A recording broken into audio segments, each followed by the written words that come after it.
आज की कहानी विरासत।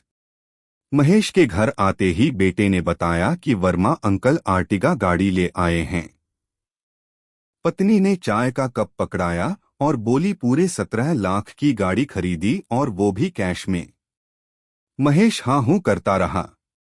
आखिर पत्नी का धैर्य जवाब दे गया, हम लोग भी अपनी एक गाड़ी ले लेते हैं। तुम मोटरसाइकिल से दफ्तर जाते हो, क्या अच्छा लगता है कि सभी लोग गाड़ी से आएं और तुम बाइक चलाते हुए वहां पहुंचो? कितना खराब लगता है। तुम्हें न लगे पर मुझे तो लगता है। देखो, घर की किश्त और बाल बच्चों के पढ़ाई लिखाई के बाद इतना नहीं बचता कि गाड़ी लें। फिर आगे भी बहुत खर्चे हैं। महेश धीरे से बोला, बाकी लोग भी तो कमाते हैं, सभी अपना शौक पूरा करते हैं। तुमसे कम तनख्वाह पाने वाले लोग भी स्कॉर्पियो से चलते हैं, तुम जाने कहाँ पैसे फेंक कर आते हो।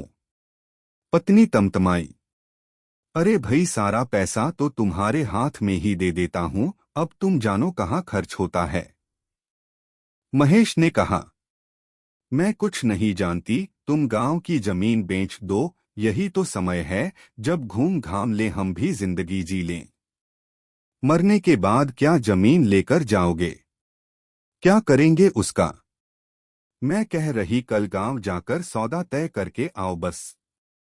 पत्नी ने निर्णय सुना दिया। अच्छा ठीक है, पर तुम भी साथ चलोगी? महेश बोला। पत्नी खुशी खुशी मान गई और शाम को सारे मोहल्ले में खबर फैल गई कि सरला जल्द ही गाड़ी लेने वाली है। सुबह महेश और सरला गांव पहुंचे। गांव में भाई का परिवार था। चाचा को आते देख बच्चे दौड़ पड़े। बच्चों ने उन्हें खेत पर ही रुकने को बोला, चाचा माँ आ रही है। तब तक महेश की भाभी लोटे में पानी लेकर वहां आईं और दोनों के जूड़ उतारने के बाद बोली, लल्ला अब घर चलो। बहुत दिन बाद वे लोग गांव आए थे। कच्चा घर एक तरफ गिर गया था। एक छप्पर में 2 गायें बंधी थीं। बच्चों ने आसपास फुलवारी बना रखी थी, थोड़ी सब्जी भी लगा रखी थी। सरला को उस जगह की सुगंध ने मोह लिया। भाभी ने अंदर बुलाया पर वह बोली, यहीं बैठेंगे। वहीं रखी खटिया पर बैठ गई।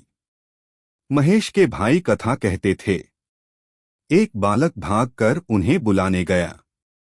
उस समय वह राम और भरत का संवाद सुना रहे थे।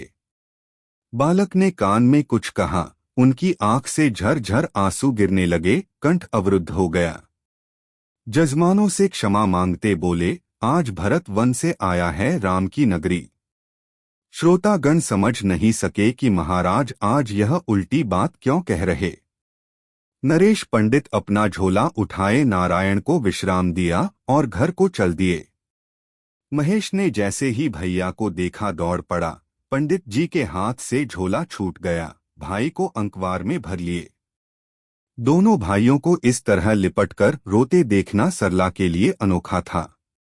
उसकी भी आंखें नम हो गईं। भाव के बादल किसी भी सूखी धरती को हरा भरा कर देते हैं। वह उठी और जेठ के पैर छुए।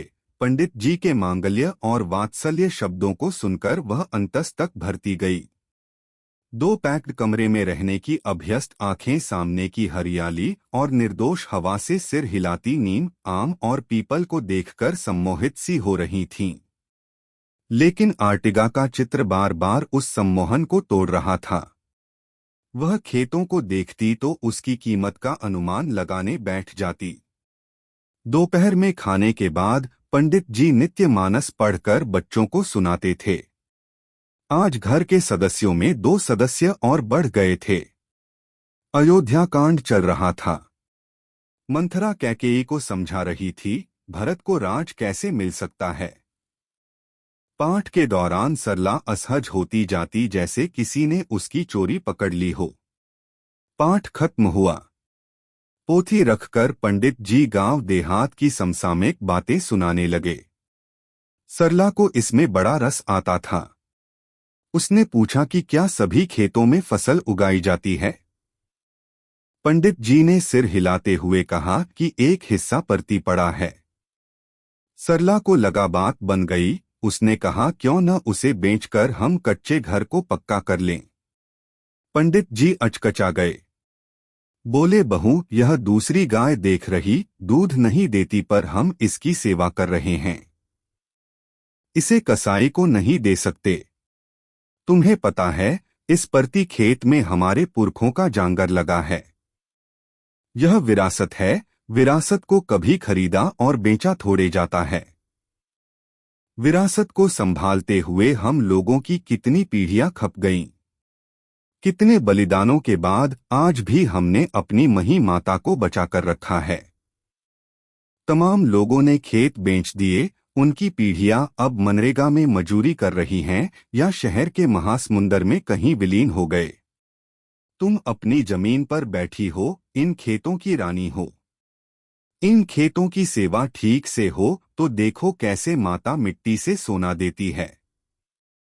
शहर में जो हर लगा है बेटा, वो सब कुछ हरने पर तुला है। संबंध, भाव, प्रेम, खेत, मिट्टी, पानी, हवा, सब कुछ। आज तुम लोग आए तो लगा मेरा गांव शहर को पटखनी देकर आ गया। शहर को जीतने नहीं देना बेटा। शहर की जीत आदमी को मशीन बना देता है।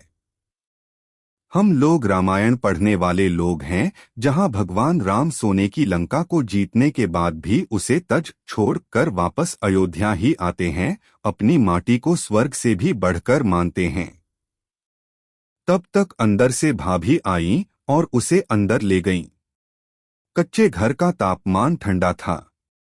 उसकी मिट्टी की दीवारों से उठती खुशबू सरला को अच्छी लग रही थी। भाभी ने एक पोटली सरला के सामने रख दी और बोली, मुझे लल्ला ने बता दिया था, इसे ले लो और देखो इससे कार आ जाए तो ठीक, नहीं तो हम इनसे कहेंगे कि खेत बेच दें। सरला मुस्कुराई, विरासत कभी बेचा नहीं जाता भाभी। मैं बड़ों की संगति से दूर रही न, इसलिए मैं विरासत को कभी समझ नहीं पाई। अब यहीं इसी खेत से सोना उपजाएंगे और फिर गाड़ी खरीदकर आप दोनों को तीरथ पर ले जाएंगे। कहते हुए सरला रो पड़ी, क्षमा करना भाभी। दोनों बहनें रोने लगीं। बरसों बरस की कालिख धुल गई। अगले दिन जब महेश और सरला जाने को हुए तो उसने अपने पति से कहा, सुनो, मैंने कुछ पैसे गाड़ी के डाउन पेमेंट के लिए जमा किए थे, उससे परती पड़े खेत पर अच्छे से खेती करवाइए। अगली बार उसी फसल से हम एक छोटी सी कार लेंगे और भैया भाभी के साथ हरिद्वार चलेंगे। शहर हार गया। जाने कितने बरस बाद गांव अपनी विरासत को मिले इस मान पर गर्वित हो उठा था।